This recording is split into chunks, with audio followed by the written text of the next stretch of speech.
ईमानदार लकड़हारा। एक गांव में निर्धन लकड़हारा रहता था।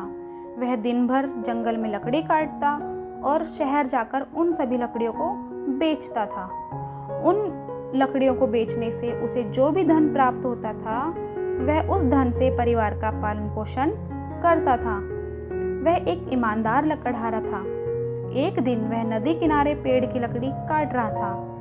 अचानक से उसकी कुल्हाड़ी नदी में गिर गई। लकड़हारे को तैरना भी नहीं आता था, इसलिए वह कुल्हाड़ी के डूब जाने पर बहुत तेज तेज रोने लगा। जल देवता को उस निर्धन पर दया आ गई। वे प्रकट हुए और उससे उसके रोने का कारण पूछने लगे। लकड़हारे ने उन्हें प्रणाम किया और कहा, महाराज, मेरी कुल्हाड़ी पानी में गिर गई है। इसके बिना मैं अपने परिवार का पालन पोषण कैसे करूँगा। जल देवता ने कहा, तुम बिल्कुल घबराओ मत, मैं तुम्हारी कुल्हाड़ी निकाल देता हूँ। इतना कहकर उन्होंने डुबकी लगाई और सोने की कुल्हाड़ी निकाल कर कहा, अपनी कुल्हाड़ी लो। लकड़हारा बोला, क्षमा करें प्रभु, मैं एक निर्धन लकड़हारा हूँ, यह सोने की कुल्हाड़ी मेरी नहीं है। जल देवता ने दूसरी बार डुबकी लगाई और इस बार चांदी की कुल्हाड़ी निकाल कर दी, परंतु लकड़हारे ने उसे भी लेने से इनकार कर दिया और बोला, महाराज, मेरी कुल्हाड़ी तो लोहे की थी।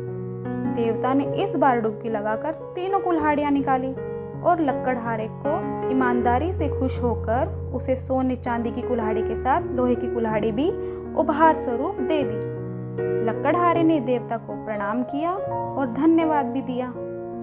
तो बच्चों, इस कहानी से हमें शिक्षा मिलती है कि ईमानदारी सबसे बड़ा गुण है।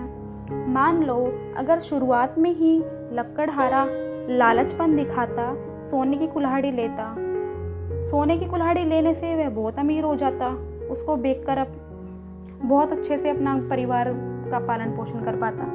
लेकिन वह मेहनती और ईमानदार था और इसलिए उसने लालच नहीं दिखाया।